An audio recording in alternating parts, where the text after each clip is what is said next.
Elizabeth Warren riding high after drawing 15,000 people to a rally in Seattle, she said.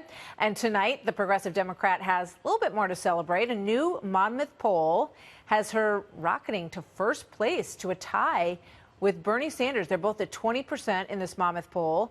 That knocks Joe Biden out of the lead by 1 point. He is at 19%. But as Warren's star rises, of course, so does the scrutiny of her roots, which also include the period of time when she was a Republican. So how does all this sort out? Senior political correspondent Mike Emanuel has her backstory tonight. Hi, Mike.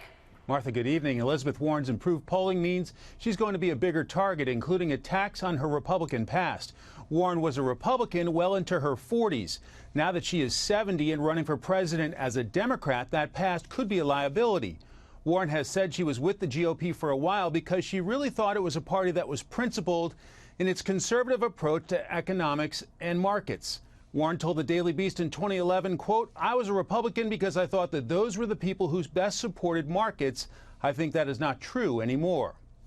Then in 2012, Warren told the Boston Globe during her first race for the Senate, quote, "I felt like the parties were moving and the conversation was moving. I felt like I had stayed in the same place and the world had shifted around me." Rutgers law professor Gary Francione, who worked with Warren in the late 1980s, says he was shocked by her transformation. He told Politico, quote, "I remember the first time I became aware of her as a political person and heard her speak. I almost fell off my chair. She's definitely changed." Actress and activist Susan Sarandon used Warren's Republican past as a weapon last week in Iowa. He is not someone who used to be a Republican. He is not someone who used to take money or still takes money from Wall Street. He is the real deal. Now Warren is trying to reassure Democrats that she is not too liberal to be elected. There's the whole electability argument, and she's been emphasizing that she's a big team player helping the party and other Democrats get elected.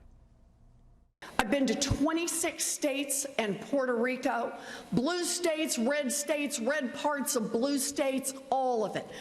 I have had 127 town halls, and best of all, I've taken 50,000 selfies.